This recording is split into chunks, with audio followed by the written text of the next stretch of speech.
Umewahi kujua kwamba Biblia ilipigwa marufuku kwa watu wa kawaida? Watu waliuawa, walichomwa moto wakiwa hai, wakanyongwa, wakatawanywa mifupa yao kwa sababu tu walijaribu kuitafsiri Biblia kwa lugha ambayo mama yako, baba yako na jirani yako wangeweza kuisoma. Biblia ilikuwa silaha ya siri iliyoshikwa na kanisa peke yake, na yeyote aliyejaribu kuiweka mikononi mwa maskini alikufa kikatili. Watu wa kawaida hawakuruhusiwa hata kuigusa Biblia, na kama wangekamatwa wakiwa nayo, wangeuliwa. Leo sitakwambia tu historia, nitakuonyesha damu iliyomwagika kwa ajili ya kitabu hiki. Nitakukumbushia mashujaa waliochomwa moto wakiwa hai. Nitakueleza kwa nini kanisa liliogopa Biblia isisomwe na watu wa kawaida. Na mwishoni, utajua kwa nini Biblia yako ya leo si sawa na ile ya awali. Kwa nini imepitia mikono ya watu wengi wenye nia mbaya. Na kwa nini bado kuna maswali mengi ambayo huwezi kujibu kutoka kwenye Biblia yako. Kaa hadi mwisho na hautajutia. Lakini kabla hatujaanza, asanteni sana kwa wote mnaotazama video zetu, mnazishare kwa marafiki na mna comment. Ninyi ndo fahari yetu. Ninyi ndo nguvu yetu. Bila ninyi, channel hii isingekuwepo. Kila like, kila comment, kila share inatupatia nguvu ya kuendelea. Tunajua content hii si rahisi. Tunajua watu wengi watakasirika, lakini ukweli lazima usemwe. Na kwa wale ambao bado hamjasubscribe, leo ni siku yenu. Tunaomba bonyeza subscribe button sasa hivi. Share video hii kwa familia na marafiki. Asante. Sasa twende kazi. Biblia ya awali ilikuwa imeandikwa kwa Kiebrania, Agano la Kale, na Kigiriki, Agano Jipya, lakini watu wa kawaida Ulaya hawakusoma Kiebrania wala Kigiriki. Katika mwaka 382 AD, Papa Damasus wa kwanza alimwagiza Jerome, msomi mkubwa wa Biblia, aitafsiri Biblia yote kwa Kilatini. Nakala hii inajulikana kama Vulgate, maana yake ya kawaida kwa Kilatini. Jerome alichukua miaka 23 kukamilisha kazi hii. Alianza mwaka 382 na kumaliza mwaka 405 AD. Vulgate ilikuwa Biblia rasmi ya kanisa la Kiromi kwa zaidi ya miaka 1000. Lakini shida kubwa ilikuwepo. Watu wa kawaida hawakusoma Kilatini. Kilatini ilikuwa lugha ya wasomi, makasisi na watu matajiri tu. Watu maskini, wakulima, wafanyakazi hawakuelewa hata neno moja. Na kanisa lilitaka hivyo. Kwa nini? Kwa sababu kanisa lilikuwa na udhibiti kamili wa kile kinachofundishwa. Makuhani walikuwa watafsiri peke yao wa neno la Mungu. Wao ndio walioeleza maana ya Biblia. Wao ndio waliowaambia watu watafanya nini, na yeyote aliyeuliza maswali au kushindana nao alihukumiwa kifo. Biblia ilikuwa silaha ya nguvu, na kanisa halikutaka kuiacha nguvu hiyo. Mtu wa kwanza kujaribu kubadilisha hili alikuwa John Wycliffe, profesa wa theology kutoka Oxford University, England. Wycliffe alizaliwa mwaka 1320 katika Yorkshire, England. Alikuwa msomi mkubwa na mhubiri maarufu. Mnamo mwaka 1380, Wycliffe alianza kuitafsiri Biblia kutoka Kilatini kwenda Kiingereza. Wycliffe alisema, kwa nini Biblia iwe kwa Kilatini tu? Kwa nini watu wa kawaida wasiweze kuisoma wenyewe? Je, si neno la Mungu ni kwa ajili ya wote? Je, si Mungu alikuwa akizungumza na watu wa kawaida, si wataalamu tu? Alianza kufundisha kwamba Biblia ni mamlaka ya juu kabisa, si papa. Kila mtu ana haki ya kuisoma Biblia kwa lugha yake. Kanisa limeoa na linahitaji mageuzi. Makuhani wengi ni mafisadi wanaotafuta utajiri, si wokovu wa watu. Uuzaji wa indulgences, yaani msamaha wa dhambi kwa pesa, ni dhambi kubwa. Kanisa la Kiromi lilikasirika sana. Papa Gregory wa kwanza alimuita mzuzi mkuu na chombo cha shetani. Mnamo mwaka 1381, Wycliffe aliitwa mahakamani mara kadhaa, lakini kila wakati aliokoka kwa sababu alikuwa na ulinzi wa watu wakubwa kama Duke of Lancaster na Queen Mother John. Wycliffe aliendelea. Yeye na wafuasi wake waliojulikana kama Lollards waliandika nakala za Biblia kwa mkono, moja kwa moja, kwa miezi na miaka, na kuzisambaza kwa watu maskini. Wycliffe alikufa tarehe 31 Disemba 1384 kwa ugonjwa wa kiharusi, yani stroke, wakati alikuwa hudumu misa. Alikufa kabla hajashtakiwa rasmi na kuhukumiwa, lakini kanisa halikumsahau. Mnamo mwaka 1415, miaka 31 baada ya kufa kwake, Council of Constance, mkutano mkubwa wa kanisa nchini Germany, iliamua kwamba Wycliffe alikuwa mzuzi. Waliamuru kwamba mwili wake ufufuliwe na kuchomwa moto. Mwaka 1428, miaka 44 baada ya kufa kwake, watu wa kanisa walichimba kaburi la Wycliffe huko Lutterworth, England. Wakatoa mifupa yake, wakaipondaponda, wakaitupa motoni, na majishi yake yalitupwa kwenye mto River Swift. Walisema kama mifupa yake itazama peponi, basi itaelekea jehanamu badala yake. Hata baada ya kufa, Wycliffe aliadhibika kwa sababu alithubutu kuwapa watu Biblia. Kazi ya Wycliffe ilienea hadi Bohemia nchini Czech Republic, mahali msomi mwingine jina lake Jan Hus alichukua ujumbe huo. Hus alizaliwa mwaka 1372 katika kijiji kidogo cha Husines nchini Bohemia. Alikuwa mtoto wa familia maskini. Aliingia chuo kikuu cha Prague na kuwa kuhani mwaka 1400. Mnamo mwaka 1402 alibakia mhubiri mkuu wa Bethlehem Chapel, kanisa maarufu huko Prague. Hus alisoma vitabu vya Wycliffe na alikubaliana naye kabisa. Hus alianza kuhubiri kwamba kanisa limeoa na linahitaji mageuzi. Kanisa la Kiromi lilikasirika. Papa John wa 23 alimwamuru Hus ache kuhubiri, lakini Hus alikataa. Mnamo mwaka 1414, Hus aliitwa kwenye Council of Constance, mkutano mkubwa wa kanisa nchini Germany, kwa mazungumzo. Alipewa haki ya kutoka na kurudi, yani safe conduct, na mfalme Sigismund wa Holy Roman Empire. Hus alikubali kwenda akidhani atapewa nafasi ya kujitetea, lakini ulikuwa mtego. Alipofika Constance, alikamatwa moja kwa moja. Aliwekwa gereza kwa muda wa miezi 8. Aliulizwa kurejea na kukana imani yake. Hus alisema, nionyeshe kutoka kwenye Biblia mahali nilipokosea, nami nitakiri, lakini siwezi kukana kile ninachoamini kuwa kweli. Siwezi kumdanganya Mungu wala dhamiri yangu. Tarehe 6 Julai 1415, Hus alihukumiwa kufa kwa kuchomwa moto. Walimvisha kofia ya karatasi na picha za mashetani na maandishi mzuzi mkuu. Walimfunga kwenye nguzo, wakaweka kuni na majani yaliyokauka kumzunguka. Kabla ya kuwasha moto, walimlazimisha kusali. Hus alisali, Yesu Kristo, mwana wa Mungu aliye hai, nihurumie. Kisha wakaanza kuwasha moto. Hus alisali kwa sauti kubwa hadi moto ulipomzunguka. Kabla ya kufa, Hus alisema, Mungu Mwenyezi Mungu anaona na anajua kwamba nimehukumiwa kwa uongo. Na alisema, leo mnachoma bata, goose, kwa sababu jina Hus maanisha goose kwa Kicheki, lakini katika miaka 100 bata mkubwa zaidi atainuka ambaye hamtaweza kumchoma. Maneno haya yalitimia. Miaka 102 baadaye, Martin Luther, kiongozi wa Protestant Reformation, aliweka kauli yake 95 kwenye mlango wa kanisa huko Wittenberg na kuanza mapinduzi ya dini. Moto uliwaka. Hus alichomwa akiwa hai. Majishi yake yalitupwa kwenye mto River Rhine ili kusiwe na mabaki yake. Hus alikufa kwa sababu alithubutu kusema kwamba Biblia ni mamlaka ya juu. Sasa tunaingia kwenye mtu aliyebadilisha historia. Jina lake ni William Tyndale. Tyndale alizaliwa England mnamo 1494 katika kijiji cha Gloucestershire. Alikuwa msomi mkubwa wa Kigiriki, Kiebrania, Kilatini, Kihispania, Kifaransa, Kiitaliano na Kiingereza. Alipanda daraja za elimu, akaenda Oxford University na baadaye Cambridge University. Siku moja alikuwa akijadiliana na kuhani mmoja wa Catholic aliyemwambia, ni bora tutegemee sheria za Papa kuliko neno la Mungu.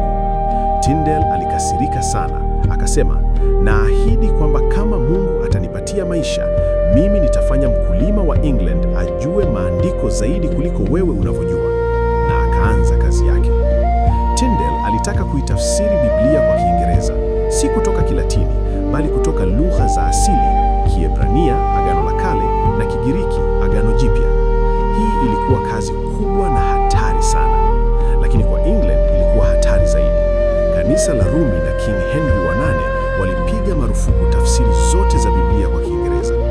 Mnamo 1408, Archbishop of Canterbury alitoa sheria inayoitwa Constitutions of Oxford, ambayo ilisema hakuna mtu anayeruhusiwa kutafsiri kutafsiri sehemu yoyote ya Biblia kutoka Kilatini kwenda Kiingereza, na hakuna mtu anayeruhusiwa kusoma tafsiri hiyo bila kibali cha askofu, kwa sababu hii ni njia ya kuzalisha uzushi. Adhabu ya kuvunja sheria hii ilikuwa kifo kwa kuchomwa moto. Kwa hiyo Tyndale alikimbia Germany mnamo 1524. Huko alianza kuitafsiri Biblia kwa msaada wa Martin Luther, kiongozi wa Protestant Reformation. Alianza na Agano Jipya kutoka Kigiriki.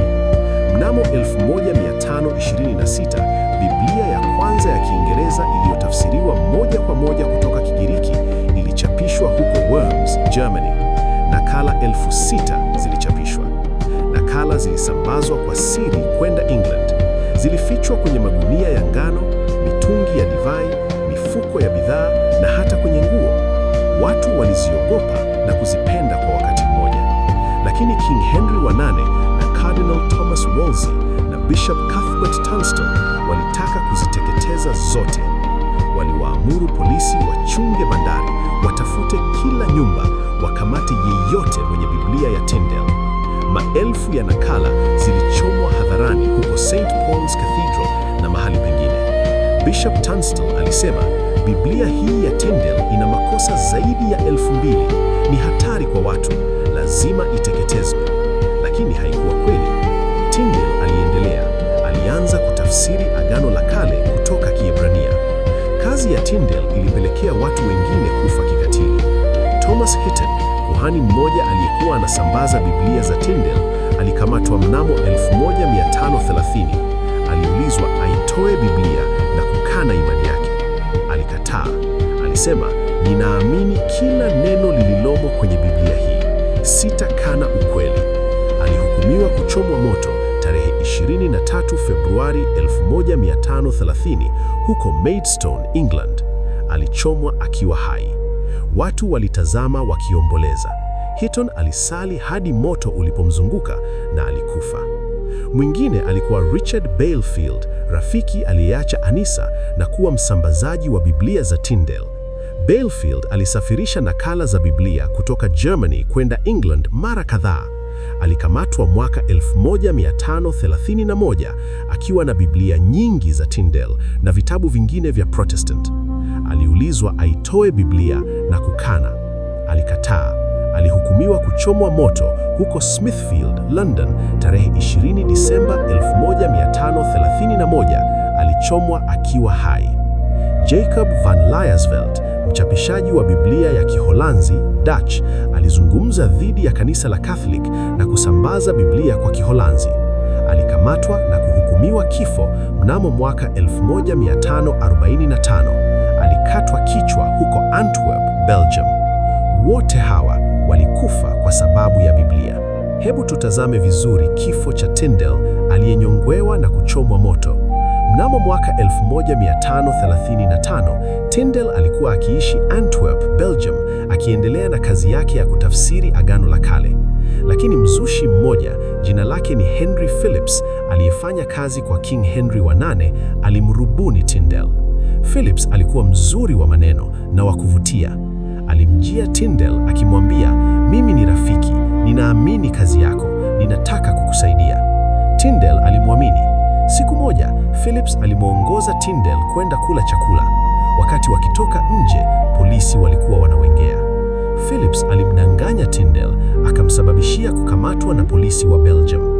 Tyndale aliwekwa gereza kwa zaidi ya mwaka mmoja kutoka Mei 1535 hadi Oktoba 1536 kwenye gereza la Vilvoorde Castle. Gereza lilikuwa baridi, giza na la kufuru. Tyndale aliteseka kwa baridi na njaa. Lakini hata kwenye gereza, Tyndale aliendelea kuitafsiri Biblia.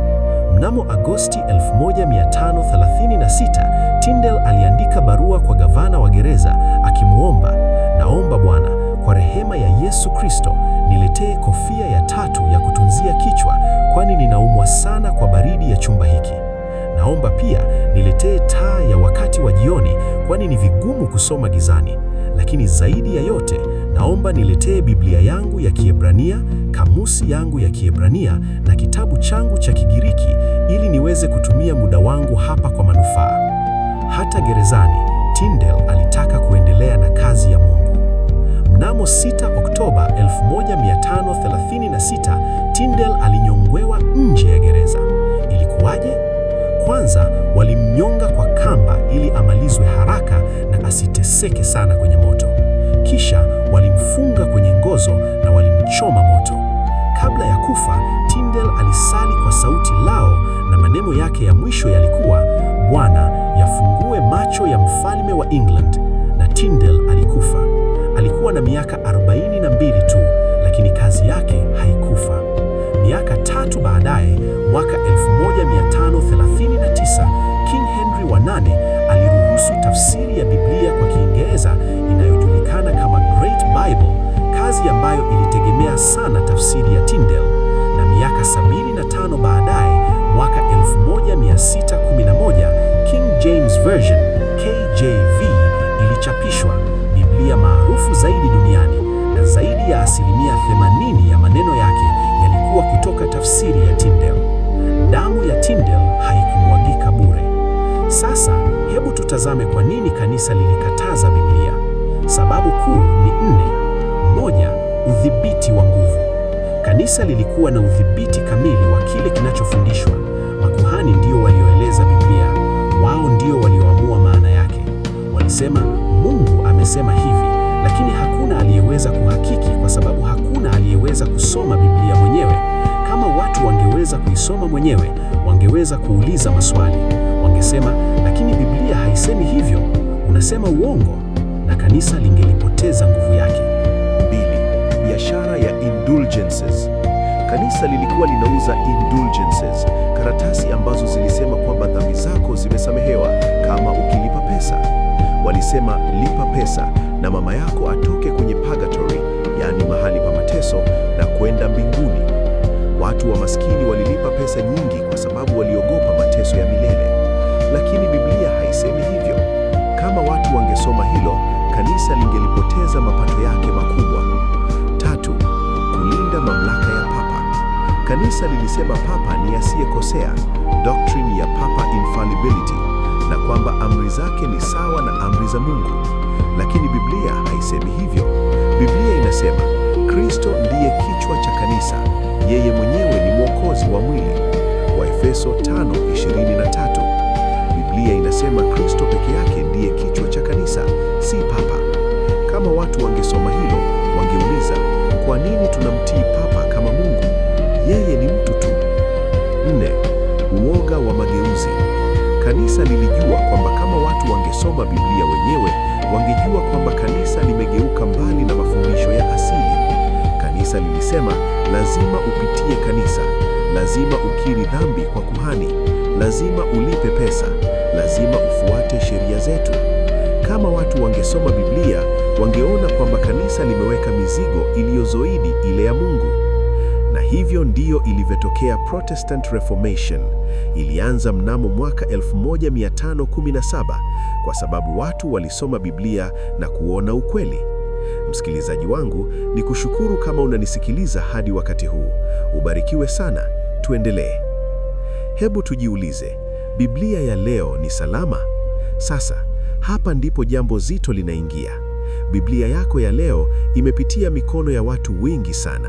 Imetafsiriwa mara nyingi kutoka Kiebrania na Kigiriki kwenda Kilatini, kisha kwenda lugha za Ulaya, kisha kwenda lugha za Afrika. Imebadilishwa na waandishi, baadhi ya mistari imeongezwa, baadhi imefutwa. Imesahihishwa na kanisa. Wakati mbalimbali, kanisa limepitia Biblia na kusahihisha sehemu zinazoonekana kukinzana. Je, unafikiri hakukuwa na mabadiliko? Je, unafikiri yote yaliyokuwa yanaandikwa bado yapo? Hebu tuangalie mifano michache.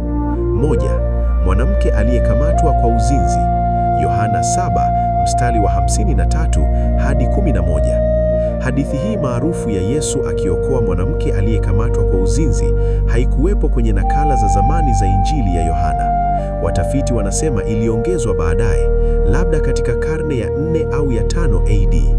Hii ina maana kwamba Biblia iliyoandikwa na Yohana haikuwa na hadithi hii. 2. Ufufuo wa Yesu. Marko 16 mstari wa 9 hadi 20. Injili ya Marko inaishia mistari tofauti katika nakala tofauti. Nakala za zamani zinaishia katika Marko 16 mstari wa 8, ambapo wanawake wanakimbia kutoka kaburini wakiwa na hofu. Lakini nakala za baadaye zina mistari 9 hadi 20, ambapo Yesu anatokea kwa wanafunzi na anapandishwa mbinguni.